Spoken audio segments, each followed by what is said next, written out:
Hi, Paul. Welcome. Hi there. Hi. Hi. Can you hear me all right? Yeah, we can hear you. Oh, terrific. All right. Mayor, I'm on. I'm in, I'm on, whatever. So we already gave you a little bit of an introduction, but thank All you right. so much for coming. Wait, let me say goodbye to Mayor. Mayor? Oh, he hung up, I think. Yeah, he's here. Oh, okay. Very good. Yeah. All right. Hi, you are Michelle? Yeah, nice to Hi, meet Michelle. Okay, I'm you. here. Hi. So this, Sorry, it only took 12 minutes to get on. no, totally okay. So this is a really awesome group, what you see in front of you of teens who were supposed to go on the March of the Living this year, who are March of the Living alumni, and some of them are just BBYO members, which is really amazing. We know that you've joined us on the March of the Living in the past, and we were really looking forward to I joining was supposed to be there today. yeah, this Yeah. year.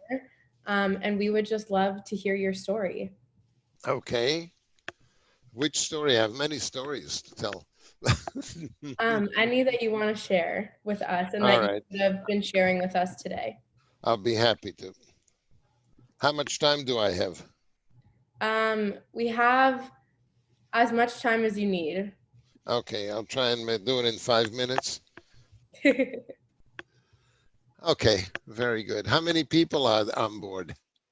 We have almost 45. Wow, that's a nice sized group. Okay, let's see.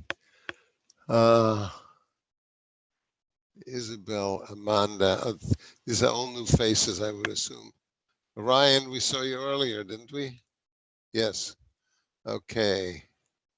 Who else? I'm just familiarizing myself with some faces, that's all. That's a nice picture behind you, Michelle. Oh, thank you. Where are you, at home? Everybody's at home, or? Yeah, everybody's at home. They're all nodding Okay, their heads. all right. So, um,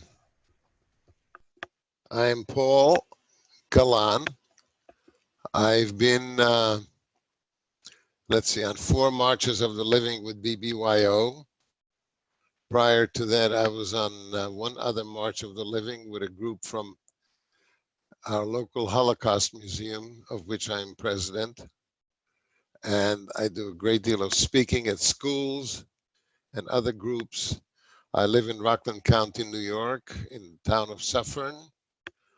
I'm very active with the museum, and I do a great deal of speaking at schools.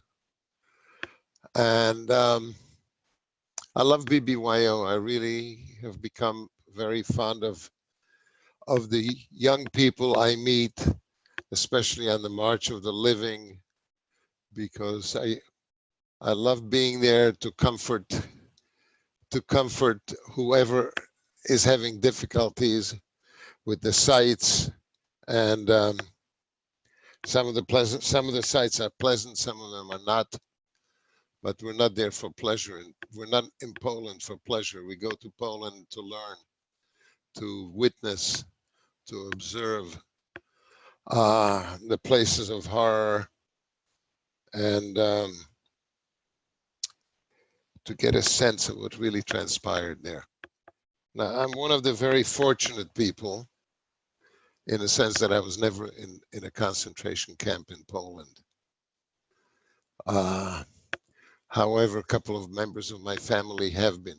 They were captured, and you'll hear that in my storytelling.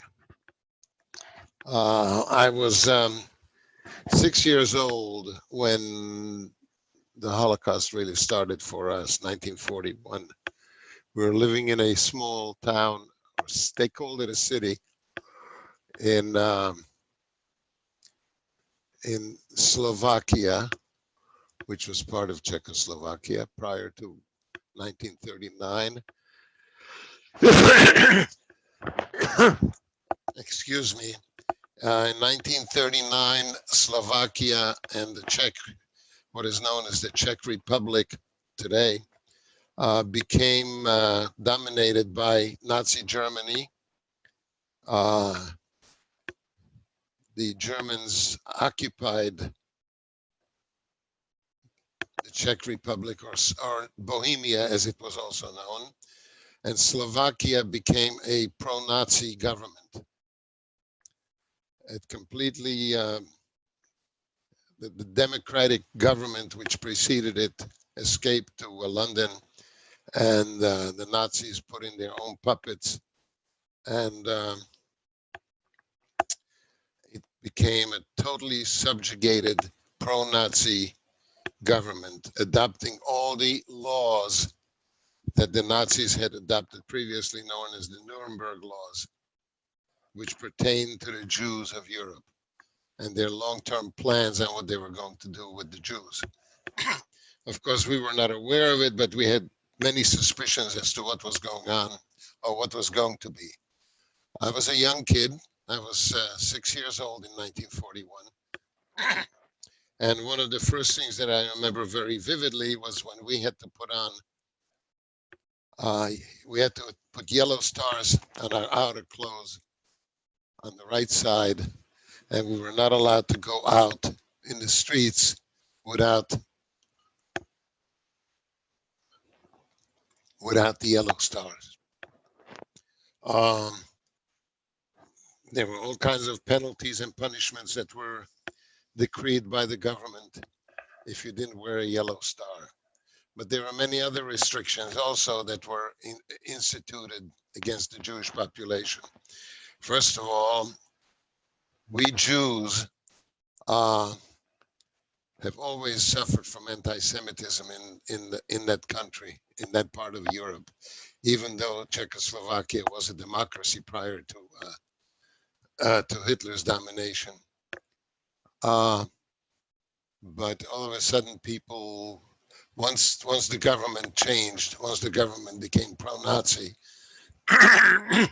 the population showed their true colors in terms of being anti-Semitic. They hated the Jews. Traditionally, for centuries, the Jews were always Untermenschen, as they would call us, subhumans. And especially as kids, we were always being harassed by other kids, by Gentile kids, calling us various names. But once we had to put on the yellow stars, it became much worse. Because if you went out in the streets, not only did other kids call us various names, you dirty Jew, you lousy Jew, the equivalent of kaik, Žid, Shmerzny Žid, you stinking Jew. They would attack you, they would gang up on you and beat you up. So we tried not to go out by ourselves, but with other kids or with somebody older from the family. And that was what I was most conscious of. But I was also aware through my family of the fact that my father's business was confiscated and that a Gentile man was actually took over the ownership of the business. And my father was allowed to work in there, in that business. It was a large business founded by my grandfather much earlier on, many years earlier, but my father was running it by the time that I remember.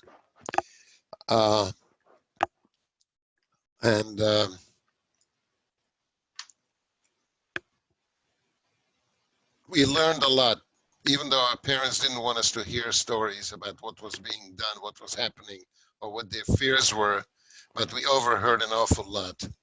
And obviously, the more we overheard, the more frightening it became for us. Simply because we didn't understand much of it, but it all sounded very scary. And the harassment that we kids suffered in the streets was also meted out to the adults, but in worse ways. There was a curfew. We were not allowed to be outside after 6 o'clock or after dark.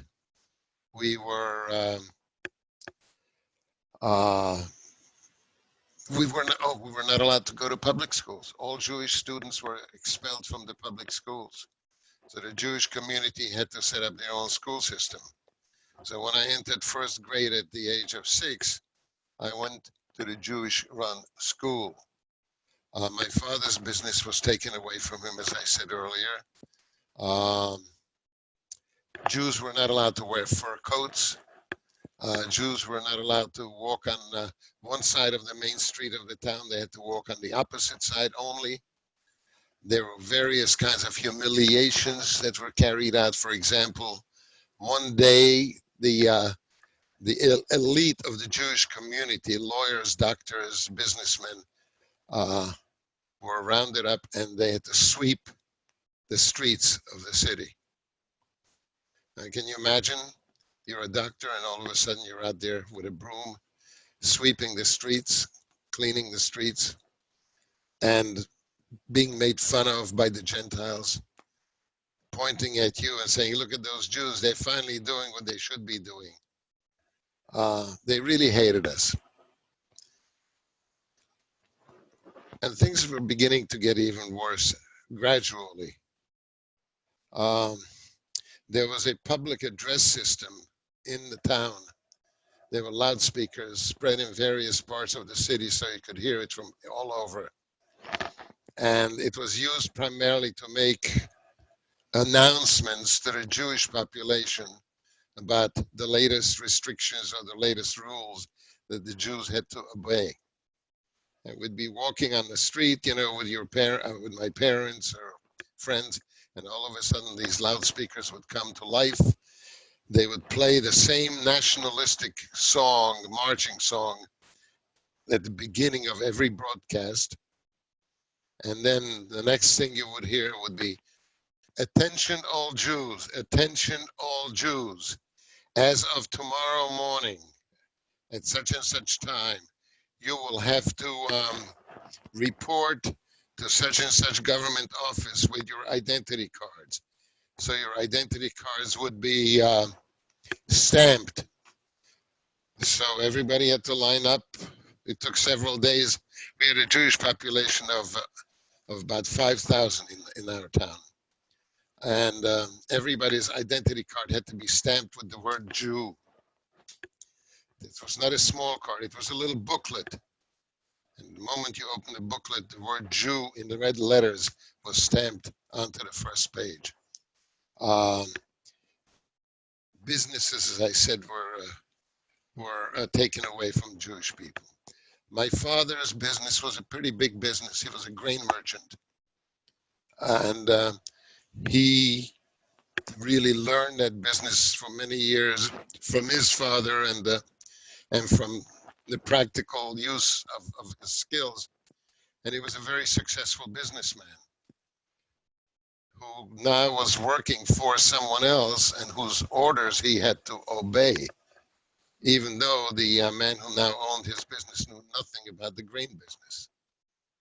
Yet, being a grain merchant required a certain amount of expertise, knowing what is good grain, what is bad grain, knowing when is the best time to buy it, when is the best time to harvest it, and that was the time to buy it, etc., etc. There were many rules: how to store it so it shouldn't rot, who to sell it to. They would sell it to big mills all over the country and surrounding, all over the country and surrounding countries like Poland and Hungary. They were neighboring countries. So you really had to know a great deal. You had to know how much to charge for it. You had to know, you had to deal with the villagers, with the farmers who raised and harvested the grain. You developed relationships with them.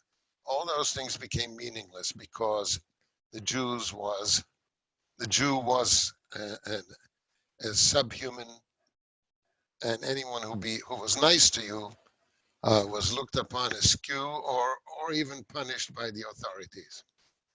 So things really became bad. And then rumors started about Jewish people being resettled in other places. And the resettlement was nothing more but a euphemism for deported. That's really what it was. They were planning the deportation of Jews. And first they began with young people of 18 years of age who were single. They would round them up and ship them out in trains, in freight trains, to what turned out to be Poland. First young boys of 18 and older, then young girls of 18 and older. I had two sisters. They were twins. They were, at that time in 1941, they were 14, 15 years old. So they were not subject to being deported yet. But rumors then started spreading that Jewish families were going to be resettled for labor in other countries. The other countries turned out to be Poland. And before long, after they pretty much cleaned out most of the young Jewish people, they started rounding up families. Now, my father, because of his occupation, was given a document that excluded him from being deported when they started deportations of all families. And the reason for my father receiving that document was the fact that he had this rare expertise, which his new owner did not have. He knew nothing about the grain business. And the grain was very important for the good of the country. It fed the country. Wheat, barley, you name it. My father dealt in all those things. He had two granaries where he kept stored a lot of these grains until they were shipped out. And the shipping out was being done by train. Long trains consisting of boxcars were put together on a siding at the railway station, which was on the outskirts of town. And then all the farmers would line up with their wagons and empty the content of their wagons into the boxcars, which were then shipped out to the mills. So it took a lot of skill. And my father was working under the supervision of this guy who knew nothing about the business. The only thing he knew was to call my father a Jew and to treat him as less than he was himself. So these were very scary, very unpleasant times. As I mentioned a moment ago, my father had this document that protected him and the family from being deported. And we felt relatively safe while we saw other families being rounded up. Every week or two, there was a roundup, and people were taken to the local high school where they were kept for a day or two, and then marched to the railway station loaded into cattle cars, into boxcars, surrounded by not German troops, but Slovak troops. There was a special militia force were dressed in black uniforms, carrying weapons, wearing high leather boots. I mean, they really looked ominous. And it was their job to keep the Jews under control. So, as I said, my father was given this exemption, and we were hoping that it would keep us safe. Well, how wrong could we be? In the middle of one night, there was pounding on our front door, and we were awakened from sleep, and we heard the pounding, and my father went to the door, and there were these gardists, they were called them the Linka gardists. That was the militia I referred to earlier. They were at the door, pounding on the door, yelling and screaming to wake up the whole neighborhood practically. Open up, open up. So my father opened the door, and 5 or 6 of these thugs, uniformed thugs, came storming into the apartment, yelling and screaming at us, get dressed, get up, get dressed, everybody pack one bag, you're being taken away for resettlement.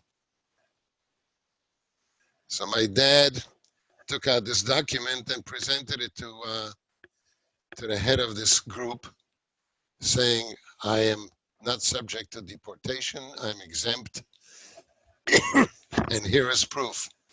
And they took one look at this document, tore it to shreds, and said, now, hurry up, we don't have time to waste. You're coming with us.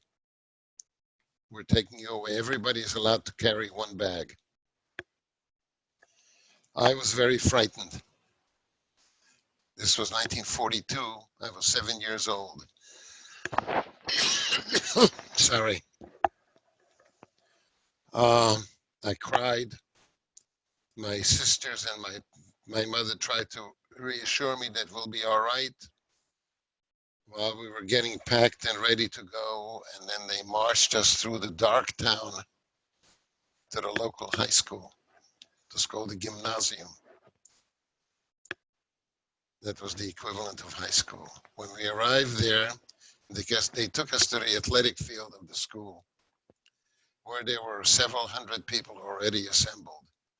They brought people in from the surrounding villages, Jewish people from the surrounding villages. There were Orthodox people, there were secular people, there were all kinds of people, but we were all Jews. And the guards, these black uniformed guards, were very abusive. They were especially picking on the people with long beards and people with the side curls, the payas, the payot. They were picking them out of the crowd, making them stand up and ordering them to sing and dance. Most of these religious people didn't know what to sing except prayers. No, they wanted to hear some songs. And if somebody couldn't sing it or couldn't sing it right or loud enough, they would be subjected to severe beatings. Beatings with their nightsticks, rifle butts, being kicked by their boots, called all sorts of horrible names, cutting their beards off with bayonets. It was a harrowing sight to see.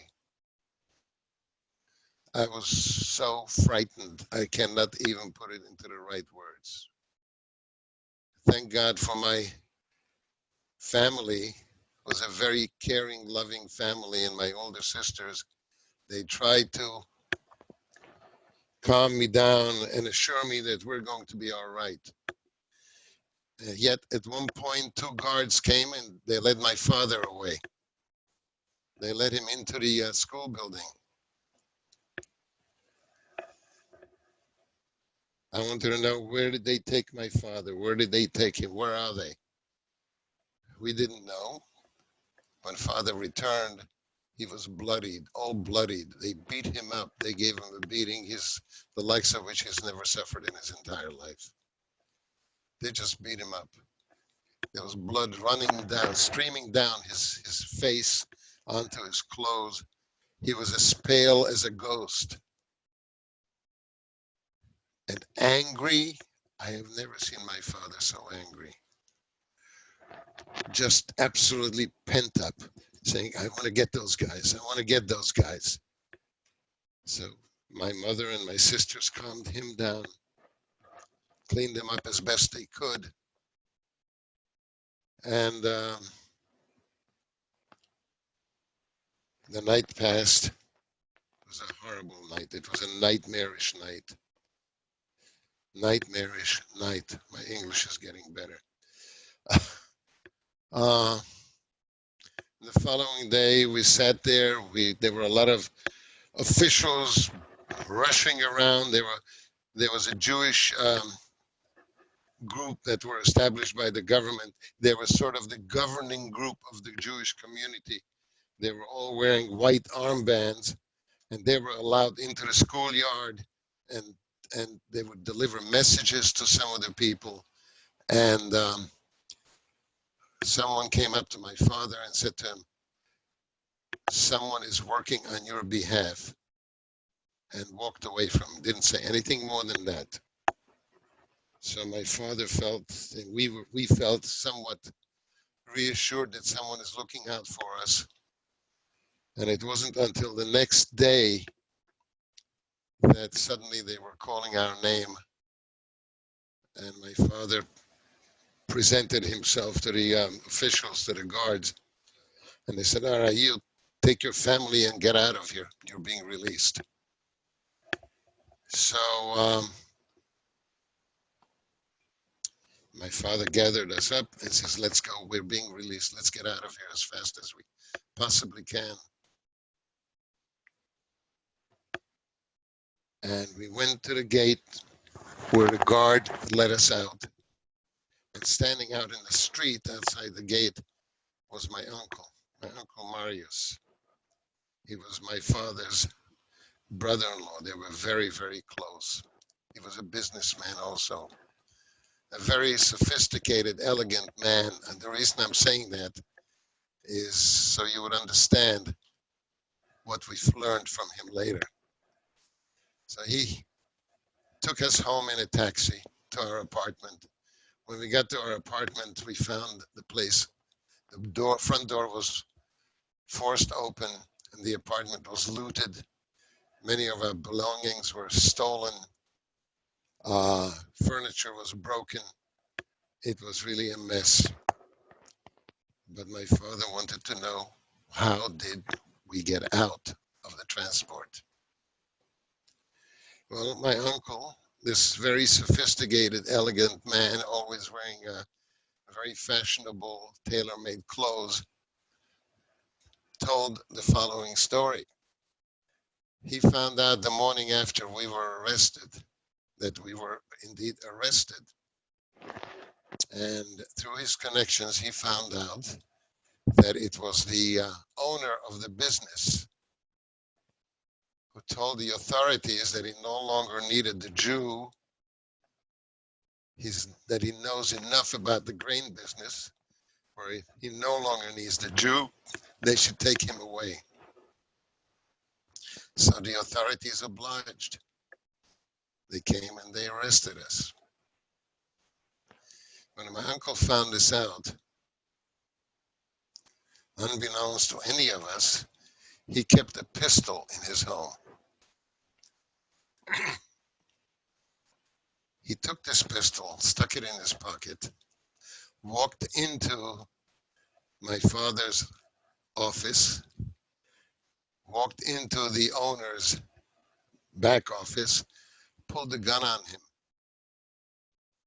and said to him, I know what you did.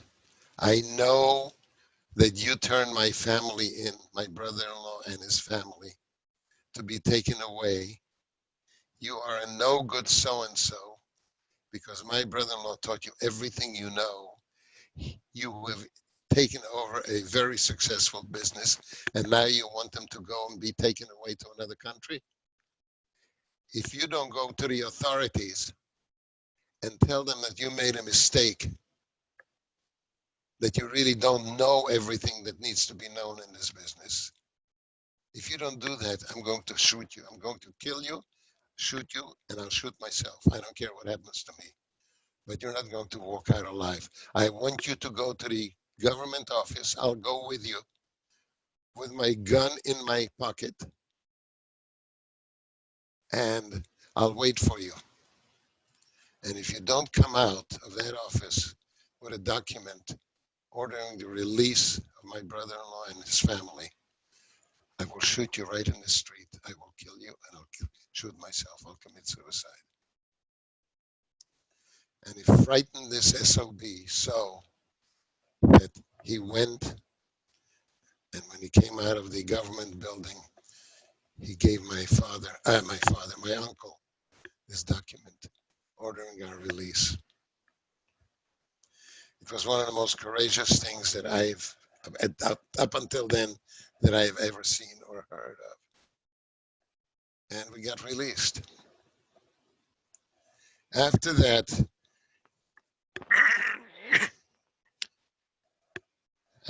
horrendous experience, I mean, it was really a terrible experience. I still see in my mind's eyes images of some of the beatings that I witnessed as a kid. It was really, words don't describe it adequately. So we were out, but now the question that my father was asking, what do I do now with my family to protect ourselves? Because I no longer trust this guy who's in the business.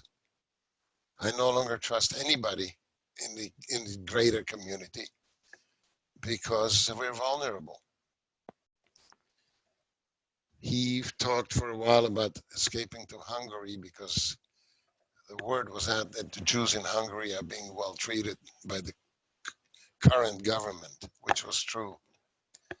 But getting to Hungary was difficult because you had to hire smugglers to take you across the border, and very often people get shot at the border. There was no other option.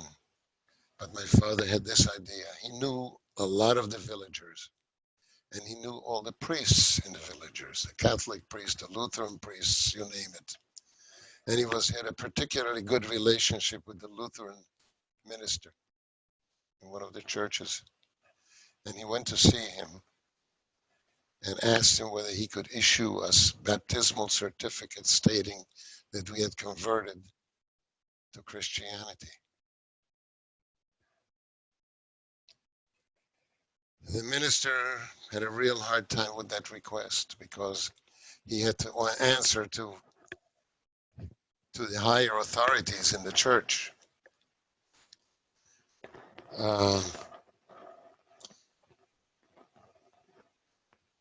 So he came back to my father a few days later and said, look, they will not let me issue the certificates, which would be basically forged documents. However, why don't you and your family become baptized? And as such, you will officially become Christians and you'll be safe. So my father came home with the news that the only way that we can be protected would be if we actually go through conversion. My two sisters, they were twins, as I said earlier. They were getting older. They were very brave girls because they've gone through a lot in the school system that they went through and being expelled from the school system. And my sister Susan said, I'm not being baptized. I'm a Jew. I'm not going to be baptized. I'll never be a Christian. My father said to her, well, look, if you don't, then what happens to the rest of us? Well, why don't you just go and get converted, but I'll remain who I am. So my father went back to the priest and told him of the difficulty with Susan. And the priest said, you know, I really admire your daughter for her bravery. It takes a great deal of courage, what she's doing. Why don't the rest of the family go through baptism? And I will issue her own baptismal certificate. So that was acceptable. My sister was willing to accept that. And we started going to church, getting lessons in Christianity. And eventually on a Sunday morning, the whole family showed up at the church, this village church. And all four of us, except Susan, we were baptized with holy water and issued baptismal certificates. And I still have mine, by the way, which I could show you if you would like to see it. And we became Christians. And we began attending church, except Susan. She would not set foot in a church. We began observing all the Christian holidays. We basically abandoned the practice of Judaism. We stopped going to synagogue. We crossed ourselves when we had to, etc., etc., etc. There was nothing more difficult to me, for me, than to have to cross myself. I hated to do that. But if we were in company where there were non-Jews, or out in public or anything like that, if the church bells rang, we had to cross ourselves. Before eating, we had to cross ourselves. It was all very strange to us, but we dealt with it. Came Christmas. Now, we had a number of Gentile neighbors, the ones who looted our home. But, you know, once we became Christians, oh, they were so nice to us. They were, you know, always in our home, always looking to see what we're eating. They were nice to us, but they were spying on us at the same time. So came Christmas time, we had to put up a Christmas tree. So my father went and bought a Christmas tree, brought it home.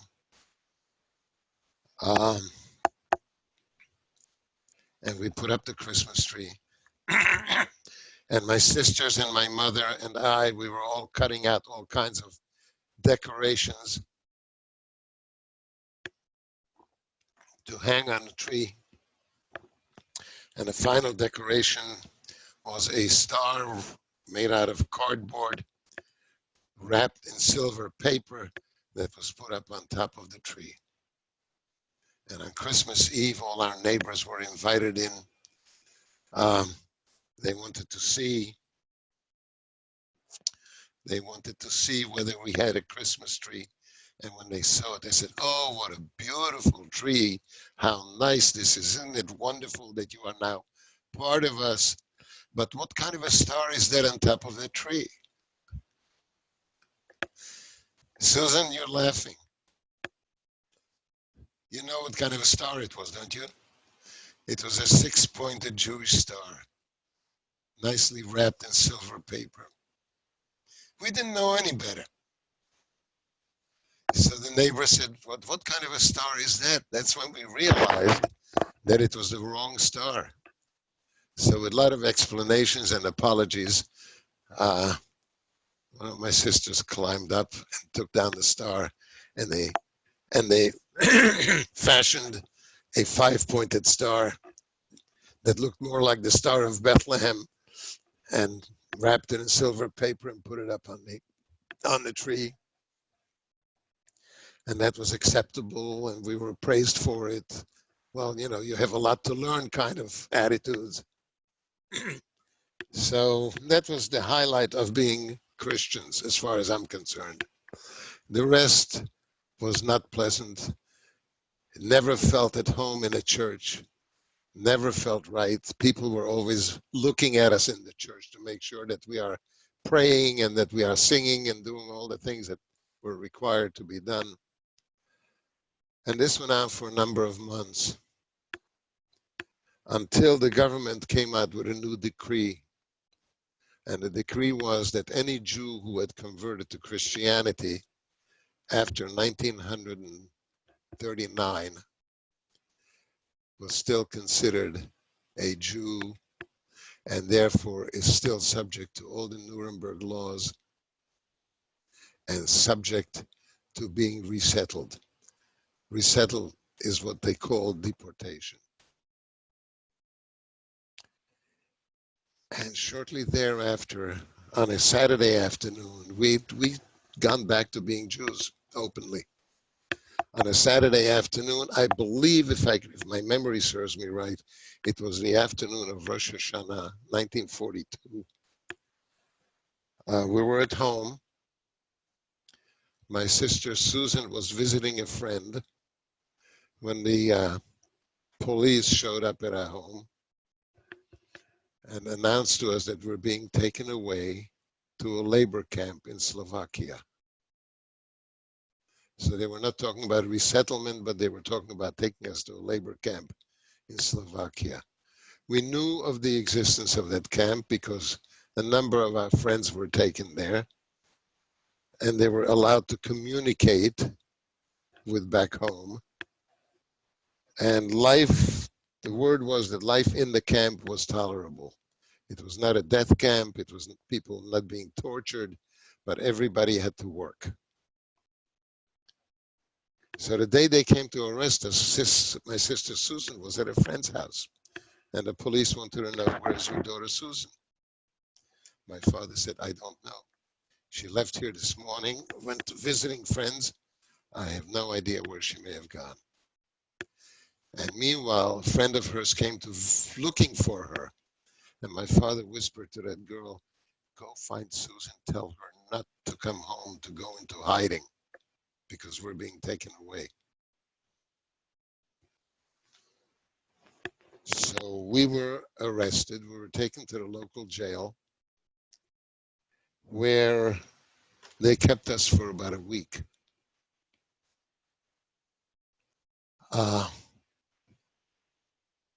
Surrounded by bed bugs and other vermin.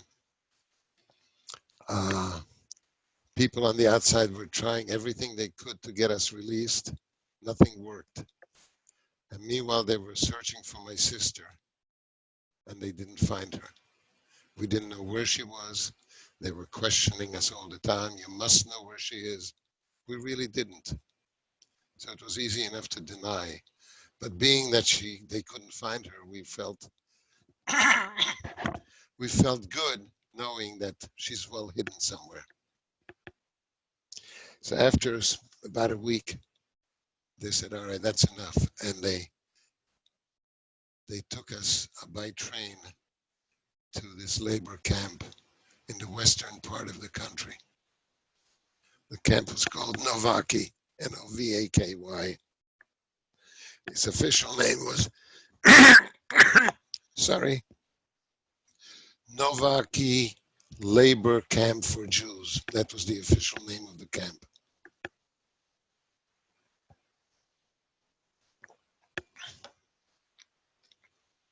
We were brought to the camp. We knew a lot of people there already. Everybody was living in barracks of about 100 people each. There were high barbed wire fences surrounding the camp.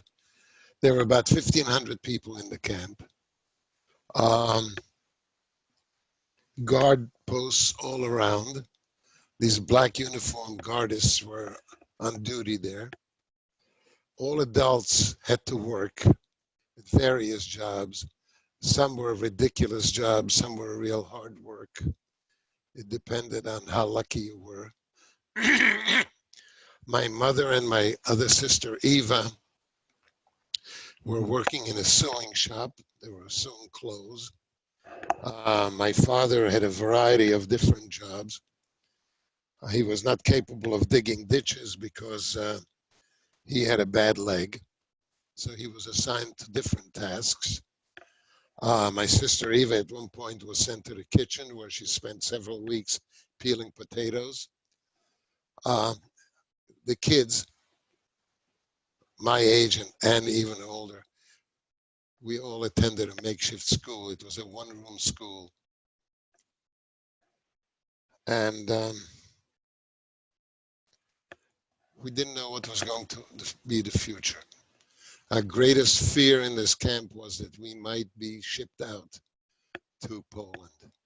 There were always rumors to that effect, that there's going to be a transport, they're going to round us all up and ship us out. And that was our greatest fear. And it was a real fear. In spite of the fact that there was a social life there, there was in the camp, there was a cultural life. The inmates put on plays. There were a lot of very talented people in the camp. There were writers and composers and musicians, whatnot. They put on plays, they put on musicals. It was all wonderful. It made time pass. But deep down, every single one of us knew that there was serious danger lurking outside.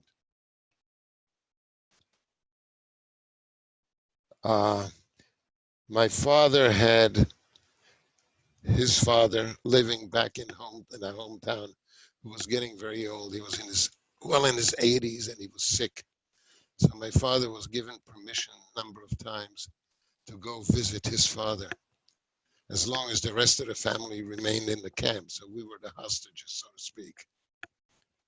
And my father would go visit his father and his sister and the family who were still there.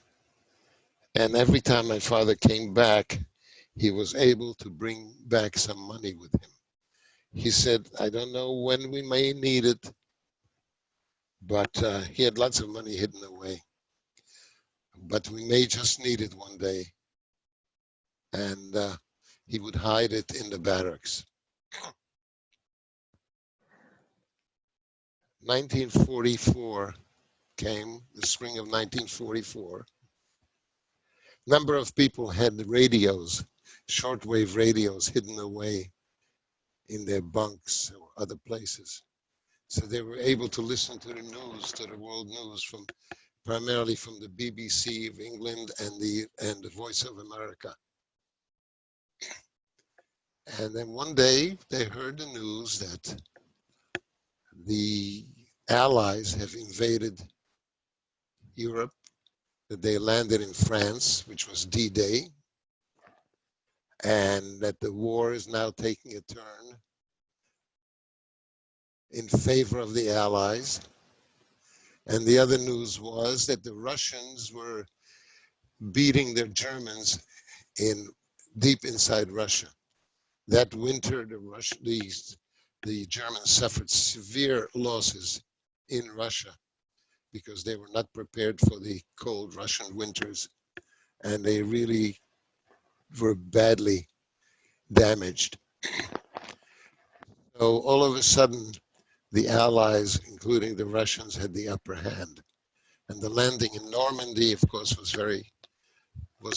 world news, and it was very encouraging because now the Germans were under attack, which gave us tremendous hope in the camp that the war would turn in our favor, and that perhaps we might be liberated one day soon. This was in the spring of 1944. You've all heard of D-Day, I would assume, right? Yeah. So I'm telling you some history here besides the story of our journey through the Holocaust. And one morning we woke up after all these world events occurred. We woke up one morning and we saw many civilians, armed civilians, including people from the camp, walking through the camp with weapons and lining up all the guards and locking them up in one of the barracks, which they turned into a prison.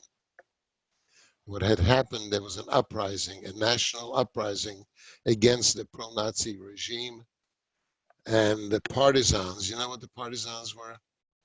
If not, they were underground resistance fighters.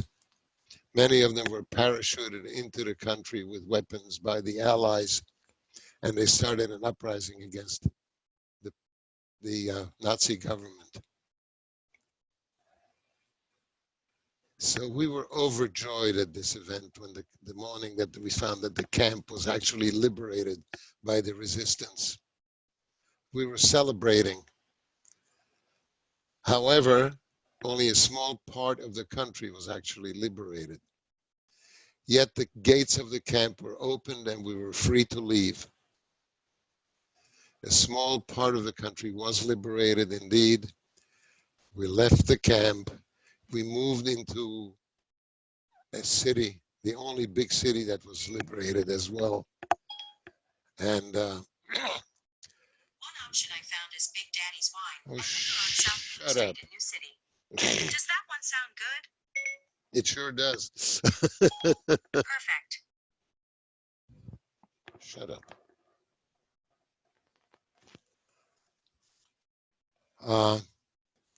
So we left the camp. We moved into this big city.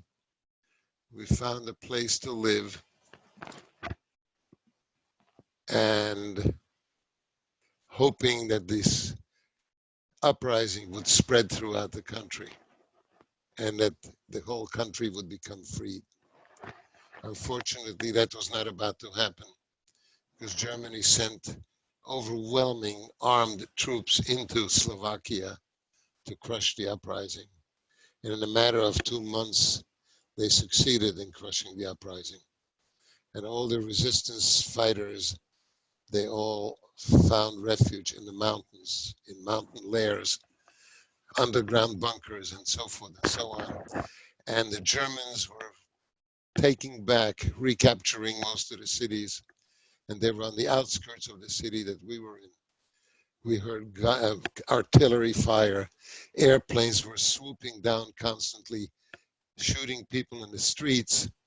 One day, my father and I were in the main square of the town, of the city, when several German planes, fighter planes, dove down and started machine gunning people in the streets. We threw ourselves down on the pavement, hoping not to get hit. Fortunately, they missed us. And after that experience, my father said, we can't stay here anymore. We have to move on. The only place left to try and find refuge would be in some mountain villages. So we decided that we're going to head for the mountains, which we did, along with hundreds of other people who were seeking, who had the same ideas, seeking refuge somewhere away from where the Germans would be. The cities were not the place to be. It was late September already. We were marching, trekking on the open roads for several days. The weather was really becoming pretty lousy. It was late September. It was a mountainous area. We were finding refuge, shelter, I should say, in barns and farms at night. And the weather was really getting very cold and rainy. And this one day, when we were already within sight of the mountain ranges, it began to pour. It was pouring hard rain all day long. It was lightning, it was thundering. We were trudging through this terrible weather, soaking wet, trying to get to the mountains, hoping that we would find safety within the mountains. They were thick, forested mountains. And towards evening, we finally reached the edge of a forest, and we went into the woods. And all of a sudden, we see searchlights scanning the forest. The Germans were in pursuit. And we hear gunshots. And we are trying to get deeper and deeper into the forest. It was really frightening between the heavy rain and the thunder and the lightning and hearing the gunshots from behind us. You can only move so fast, especially when the weather is so horrible. It was pouring rain. So we get into the forest and we're trudging through the mud in the forest. People are scattering all over. Everybody was panicking. And it was chaos. And all of a sudden we noticed that my sister Ava wasn't with us. She had somehow disappeared in the storm, in the darkness. And we stopped there and we started calling her name, but it could be barely heard because the rain was so heavy and the thunder was so loud. And we're standing there with the rain just pouring down upon us, calling Ava, Ava, Ava, Ava, Ava, Ava. No sight of her, no trace of her. She disappeared. So we couldn't stay there and much longer because we were afraid of the Germans coming into the forest. So we continued, we resumed our trek, trudging through the mud and being soaking wet and cold. And for several hours, we kept going up higher and higher. And finally, we couldn't go any further. We just couldn't. Our strength gave out. We were so cold. So we huddled together beneath the trees. And just holding on to each other, embracing each other, trying to stay as warm as we possibly could. We didn't have adequate clothing. It was a nightmare of an experience. And we waited till the morning when finally the rain had stopped and the sun actually came out. It was a beautiful morning. There was not a living being anywhere in sight in that forest. All the people have dissipated, they've disappeared. And my father decided, well, we can't stay here, we have to keep going higher. But he noticed that there was a stream, a small stream running down the mountain. And he said, if we follow this stream, it will lead us to a village. Because villages, these mountain villages are all built along water. So we followed this stream for hours. And by the afternoon, we came to a small hamlet of about 10, 12 houses. And one thing that my father did before we began this journey, he managed to obtain from a forger forged identity documents stating that we are Lutherans and place of birth was some other town, and our names were changed in these documents. So we now were pretending that we're Christians. And while we were searching for a village, we finally found one, a small hamlet of about 12 houses. And we were knocking on doors. And the villagers were not particularly welcoming. They were not friendly. They weren't sure who we were, whether we were Jews or just running away from the Germans. They told us, we don't want you here. You're strangers. We don't like you. And if you're Jews, we especially don't like you because we hate Jews. So we went on to the next house and the next house. Finally, we came to one farmhouse where we delivered our spiel to the farmer, and he believed us, and my father offered him some money. And they said, all right, you can stay with us. Are you with me so far, or is it tedious? Tell me if it's, I can pick up a little bit. This has been really great. Thank you. Thank you. Who are you? Hi. Hi. I was on the march with you in 2017. What's your name? Lizzie Cohen. Oh, I remember you, Lizzie. Oh, hi. Yeah, I really do. Facebook. Yes, I remember We've you. messaged before. I wasn't sure if you'd remember. You've heard my story already. You don't want to hear it again. No, that's specifically why I came back. I wanted to refresh my memory. I remember you, Lizzie. I really do. Yes. The farm story. Very lively, a very lively young lady. Yes, yes. This is actually the most compelling part of the story to me, your night in bed. So I'm really... Shh, don't tell them. I won't. Thank you so much. So we're in this farmhouse, finally, and the people accepted us. And my mother offered to help in the kitchen, and my mother offered to mend their clothes. And my father was helping with chopping wood, firewood, and things like that. And I played with the kids in the house. Not that there were many toys, most of the toys were homemade, and we pretending the whole time that we are not Jews because those questions arose quite frequently. And the weather changed, it started to snow. We were high up in the mountains. It began to snow. And the farmer said, oh, well, that's the best thing that could happen because the Germans will never be able to get here. Because the snow gets so deep in the winter, nobody is able to come. The roads become impassable. So we took quiet joy in that information. And days go by, no sign of Germans. until one morning when we wake up, we look out the window, and the one street that ran through the village was chock full, loaded with Nazi Germans, with all kinds of weapons, treaded vehicles, you know, like tanks, you name it, they had it. Big weapons, small weapons. There must have been several hundred Germans there. And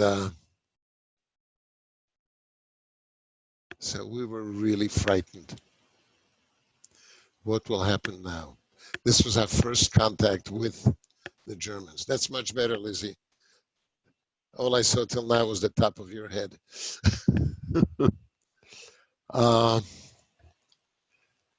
So before long, two soldiers come into the house saying, Papieren bitte, Papieren, your papers, very nasty. So we all present them with our documents, and they look at them very carefully, looking into everybody's face, and they say, all right, there don't seem to be any Jews here, but if you're hiding Jews, you better be careful because we'll punish you for it. So don't you dare hide any Jews or any partisans. And with that, they walked out. I don't know whether we turned white or not, but it was a pretty frightening few minutes with those Germans in the house. Now here comes Lizzie's part of the favorite part of the story. It's time to go to bed at night. There was no electricity there. There was nothing to do at night. You couldn't read. You couldn't play. They had a couple of kerosene lamps, and that was it. Now the entire household slept in one room. There were beds and cots spread out through this one big room. And my parents and I had a narrow cot that my mother slept in, and my father and I slept in a slightly wider bed right next to the cot. So we settled down for the night, shut off all the kerosene lamps, and suddenly there's banging on the front door. So the farmer gets up, opens the door, and there are 3 Nazi soldiers there. They walk into the house carrying their backpacks, their weapons. They walk into the house. One of them is an officer. And he looks around and he sees all these beds in one room. And he says, we need a place to sleep. My men and I need a place to sleep. So the farmer says to him, well, we don't have any room here.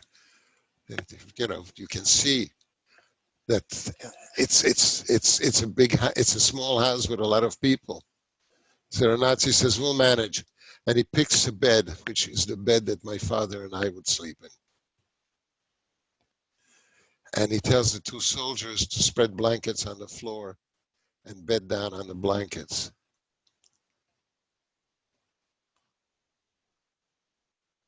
So what do? We see him. He walks over to what would be our bed, takes off his backpack, puts his gun down on the floor, starts pulling off his outer clothes, pulls his boots off, dresses down to his long johns, and he gets into our bed. While the 2 soldiers spread on the floor, on blankets. And my mother, my father, and I are trying to squeeze into that much narrower cot that my mother would sleep in. So the officer notices that we're struggling to get into this small bed. So he says, you don't have to do that. Let the little boy sleep in my bed. And I mean, for a moment we froze. I was not going to go and sleep in the same bed with a Nazi soldier. When I go to schools, many of the kids think that it has something to do with sex. had nothing to do with sex. It had to do with the fact that Jewish men are circumcised. And that by accident he might discover the fact that I was a Jew. And that was the scariest part of this whole thing. But we continued pretending that we'll find a solution. So he says, come on, little boy, you sleep in my bed. Come on, sleep here. So without protesting too much, my mother, God bless her, she put on me 2 pairs of long johns, one backwards and the other one the normal way. So that way I would be protected from being discovered. Come on, Lizzie, don't make me cry, please. It's okay, it's all right. So I get into bed next to this German officer, and the soldiers settled down. My parents managed to squeeze into their cot, and the farmer shut all the kerosene lamps off, all 2 of them, I think, and everybody went to sleep, except I did not sleep. I turned my back to the German. I reached out to my mother, who was right next to me in the cot. She took my hand, and she held my hand all through the night as I held hers, and my father stayed awake. And the 3 of us did not shut our eyes out of fear that something wrong was going to happen. Unfortunately, nothing happened. Fortunately, the Germans slept through the night.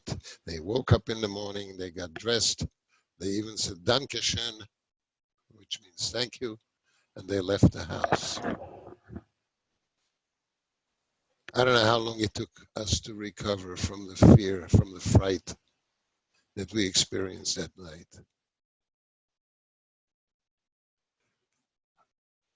So the night passed. We stayed in the house the whole time that the Germans were in the village. They were there for a week.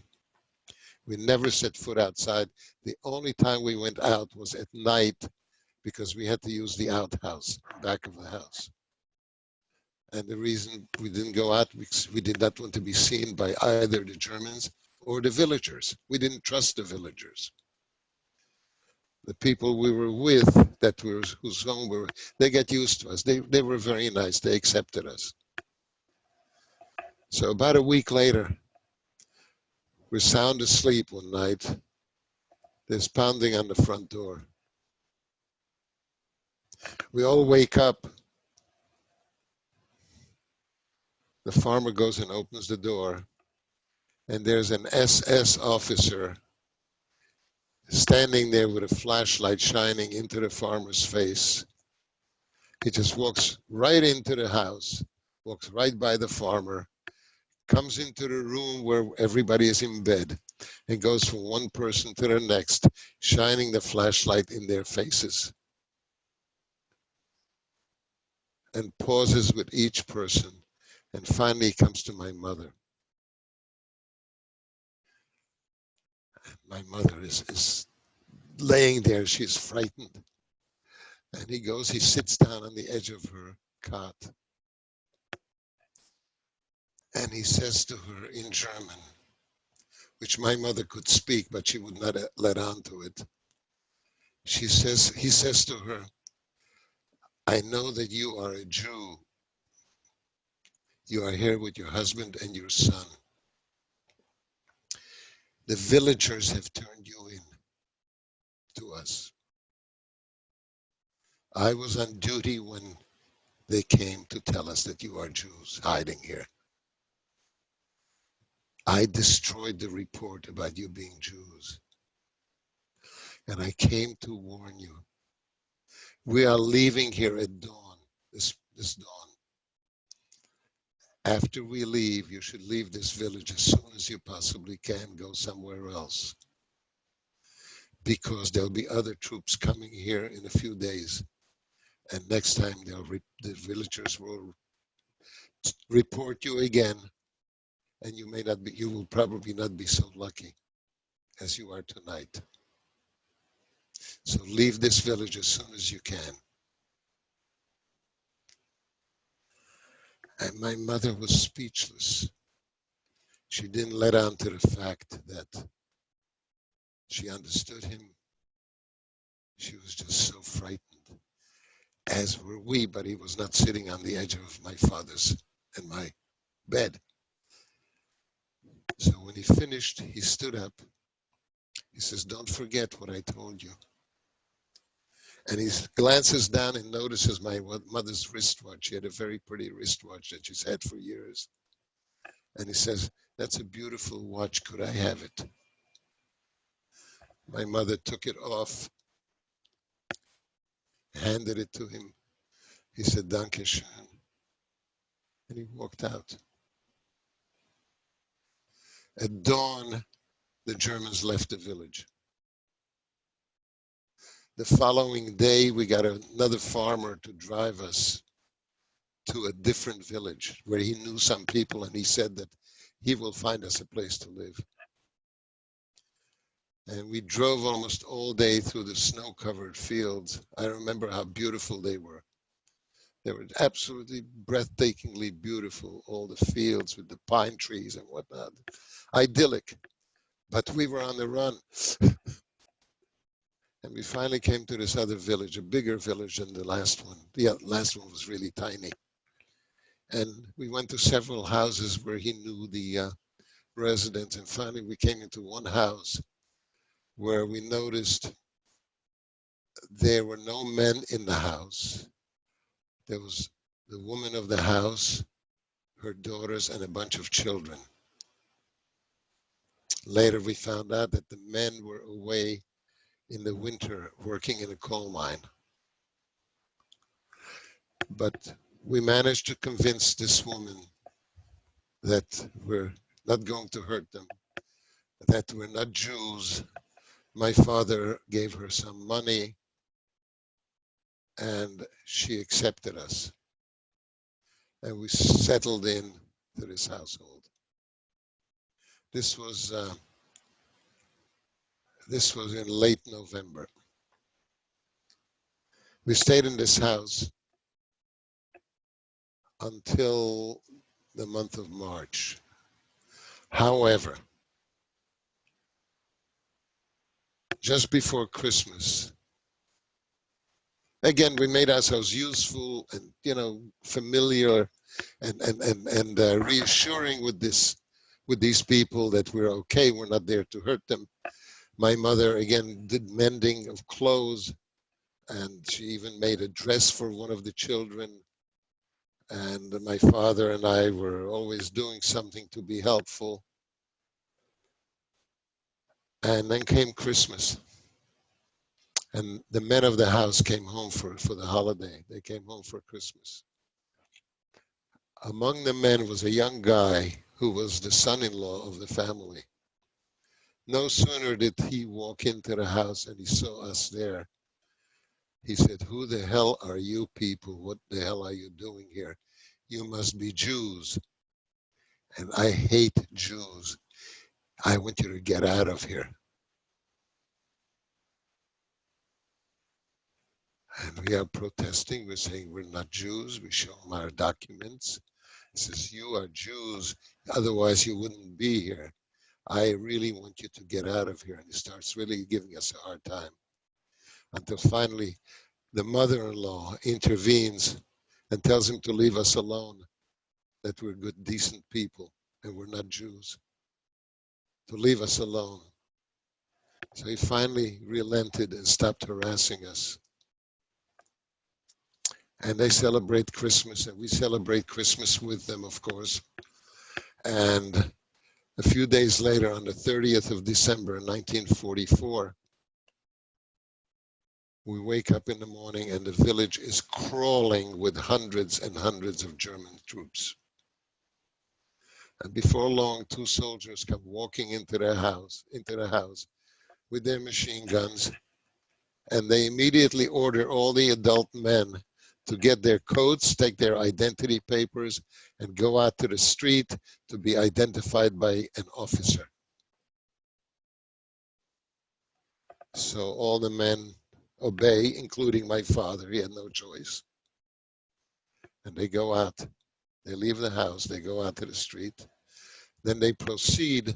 The two soldiers proceed to check everyone else's identity papers. And when they come to my mother, they look at her, they look at her picture, they look at me, they look at my picture, and they say, "Kommen Sie mit, you're coming with us." And my mother says, "Why? You're coming with us. Get your coats, you're coming with us."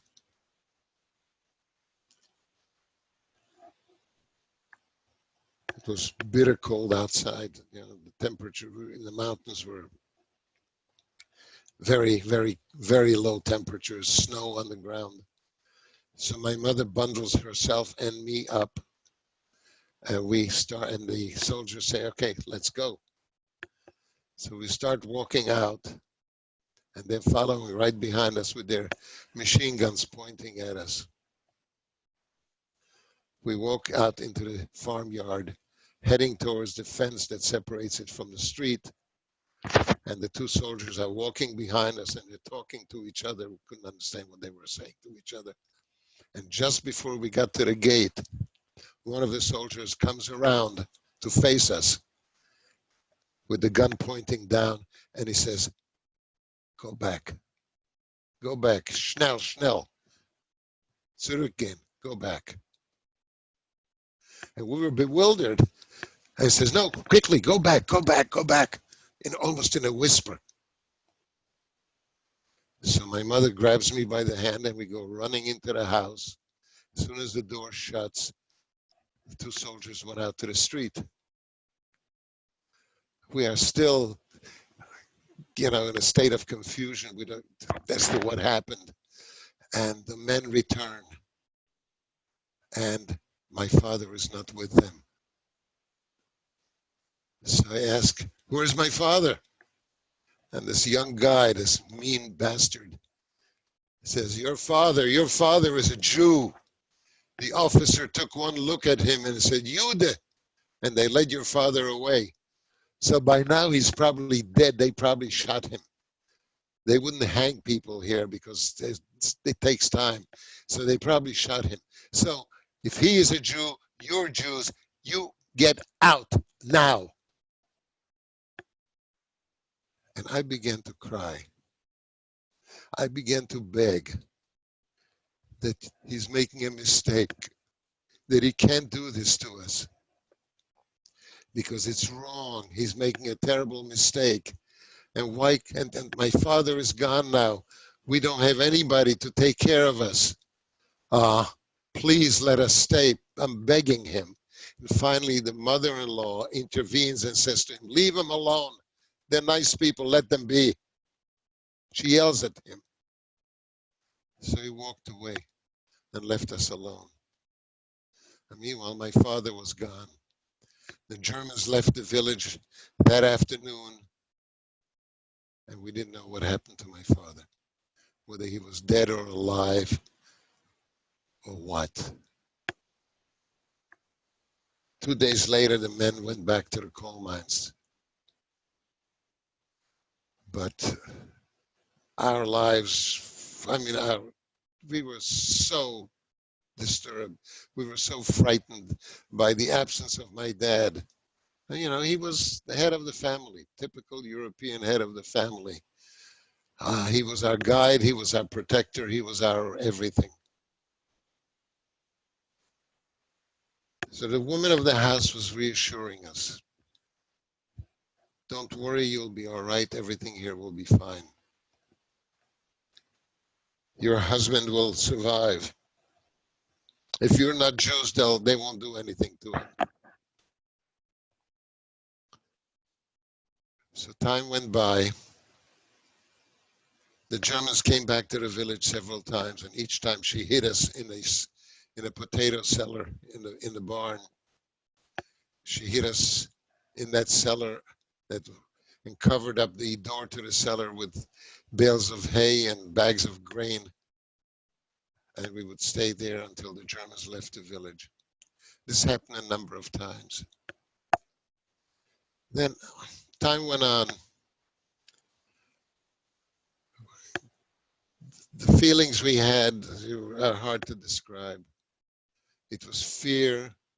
It was fear of my father being killed, not knowing where my sisters are. It was just my mother and I.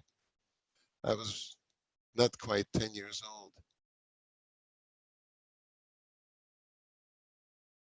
And one day, a strange woman walked into the house. She was a partisan.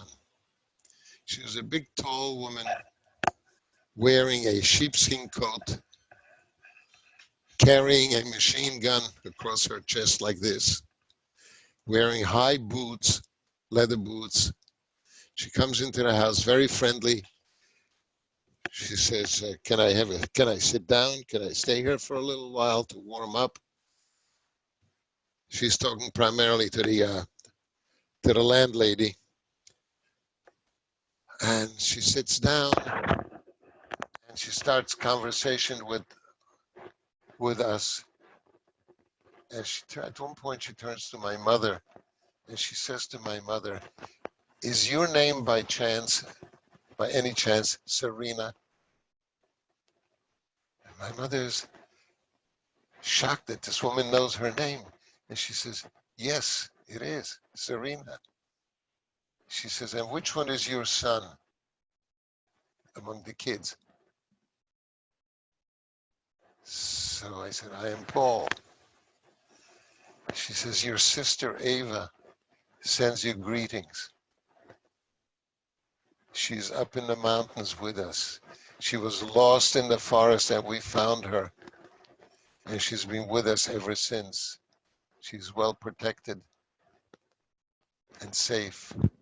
She had asked me, when I go down to the villages, which I do all the time, sometimes at night, sometimes during the day, depending on where the Germans are, I always look for you because Eva asked me to, thinking that you might be here, somewhere here in one of these villages.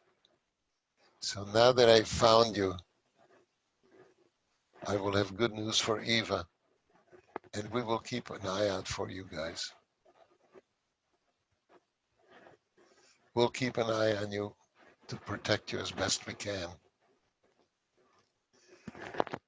Sure enough, every week once she came to visit, and time was flying by, and beginning of March, the weather was getting a little better. It was getting warmer, there were more sunny days. This partisan woman came in one day and she said, you're going to have to leave this village in a matter of days because the Germans are losing the war. They are getting badly beaten. They are desperate. And they come to the villages and all they do is look for Jews. And when they find any, they shoot them. They kill them right on the spot. So you're going to have to leave here. There'll be a group of people coming through here in a matter of days, heading for the mountains. The other side of the mountains is already liberated by the Russian army. You'll cross over the mountains. It's going to be a tough climb, but you'll cross over the mountains, and once you're on the other side, you'll be free, you'll be liberated. So be prepared. Take your warmest clothes possible. Nothing else, just enough food for a day. And in one day, you'll cross over the mountains and you'll be safe. A few days later, she comes and she says, tomorrow morning at sunup, be ready to walk out. There'll be this group of people, you join up with them and you'll go for the high mountains. There was an enormous mountain just outside the village. I mean, enormous. And that was the one that we had to really navigate. So the assigned morning, a group of people, mostly Jewish people, came out of hiding. We see them, there were about 8 people. We joined up with them and we start heading for the mountains. It was a beautiful sunny day. It was a little warmer than usual. It was March. It was beginning to warm up a little bit. And we started climbing this mountain, trekking up the mountain. The snow was deep, very deep. It wasn't too cold, which made it more tolerable, but it was a tough climb, and we were climbing all day long, going up that mountain in the deep snow. And towards late afternoon, we saw the pinnacle, the top of the mountain already, but the weather began to change. All of a sudden, the wind kicked up, started blowing the snow. The wind became stronger. The clouds covered the sun, and we were, before long, caught in a blizzard. It was late afternoon, and we just kept going and going and going higher and higher as much as our strength allowed us. Finally, it became pitch black, and we were still climbing, and it was getting much colder than it was during the day, and the snow beneath our feet was starting to freeze up, became very icy, and we are really trudging up that icy surface, and the wind is pushing us in every which direction. And all of a sudden I slipped on the icy snow and I started sliding down. As I started sliding down, I started calling to my mother that I can't stop myself. It's too slippery. I'm going down. I don't know where. Just please try to follow me if you can, because I'm afraid, I'm scared of being all alone. I don't know where I'm going. I couldn't stop. I would dig my fingers into the snow and it would let go, and I just continued sliding. I don't know how long I was sliding, probably just a few minutes, but it was a steep enough incline where I traveled quite a distance, and finally I landed in the dark, not knowing where I was. And I'm calling to my mother, I'm calling to her, mother, please try and find me. And she calls back to me through the wind, yelling, just keep calling me so I can tell where you are from the sound of your voice. I'll come and find you. And eventually she laid down on the icy snow and slid down in the darkness. And she landed right near me, fortunately. By that time, I was so cold, I thought I was going to die. And the colder I became, the sleepier I became. I was yawning. I just wanted to go to sleep. And my mother held me. We had no food left anymore. We had nothing left except some sugar, some granular sugar. So she was feeding me that sugar. She said, eat this. It will give you energy. It will keep you warmer. But nothing helped. Nothing helped. And she held on to me. And I wanted to go to sleep. I just wanted to go to sleep. And she kept saying, Paul, don't fall asleep. Please don't fall asleep, Paul. Please don't fall asleep. If you fall asleep, you may die. You may freeze to death. Don't fall asleep. Don't fall asleep. Paul, we only have about 5 minutes left before it kicks us off the Zoom. Just so Oh, God, I'm sorry. No, it's okay. Well, I wanted you to be able to ask questions, but anyway, we survived.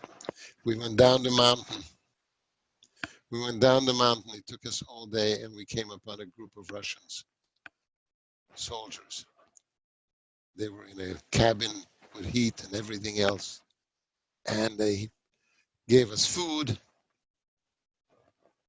And anyway, I'm going to really rush through it. I didn't realize it was so late. We survived. the two of us eventually found our way home across country, came into our hometown, not knowing where we would end up. And friends of ours, a Jewish family, were already there in town, and they spotted us through a window, and they took us in, and we stayed with them. To make a long story short, a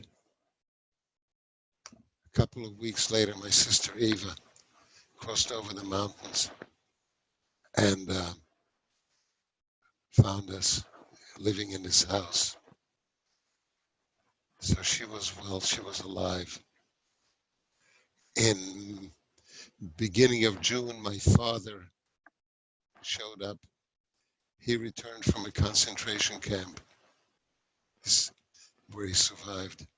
And finally in August, my sister Susan and one of my aunts, the two of them came home together. They were also captured separately, and they found each other in the camp, and they returned home. So my immediate family and one aunt survived. The rest of the family, aunts, uncles, cousins, large families, they all perished. What we found back home was terrible anti-Semitism. We weren't sure whether we wanted to stay there or not, but it was home, and several other Jewish families have returned. So we decided to stay. My father rebuilt his business, and then in 1948, the communists overthrew the democratic government. And the war ended in May. I forgot to say that. Anyway, we decided that we're going to leave the country. In 1951, I arrived in the United States. I'm sorry I took so long. I should have taken less time to enable you to ask some questions. No, it's totally okay. Thank you so much for sharing your story. I think we all really appreciate it, and we're listening the entire time. It was an incredible story. I'm wondering if we can share maybe an email or a way to reach you if anybody has questions so that they can. Absolutely. Why don't you write this down? PGALAN at optonline.net. Does everyone see that? It's in the chat. So if you have any questions, feel free to contact me. I'll also give you my phone number, 917-838-9649. Thank you so much, Paul, both for sharing your incredible story and for giving us a way to reach you so that we can ask you questions. Please, by all means. Thank you so much to all of you for joining us. We hope that you'll get on the March of the Living virtual call at 7 o'clock and the BBYO. Tonight? Yeah. Oh, I didn't realize that. That's in 15 minutes. Yeah, and the BBYO Yom HaShoah ceremony at 9 o'clock Eastern Standard Time. Do I have a link? No, but I can definitely email it to you. Would you please? Yes, of course. Send it to me. I'd love to join them. Okay. Right. Once again, I apologize for taking so long. I could have talked faster. I went into too much detail. It's okay. I think we really appreciated it and really enjoyed listening. All right. Yeah. Okay. Thank you all so much for coming. My pleasure. I'm here in my own home.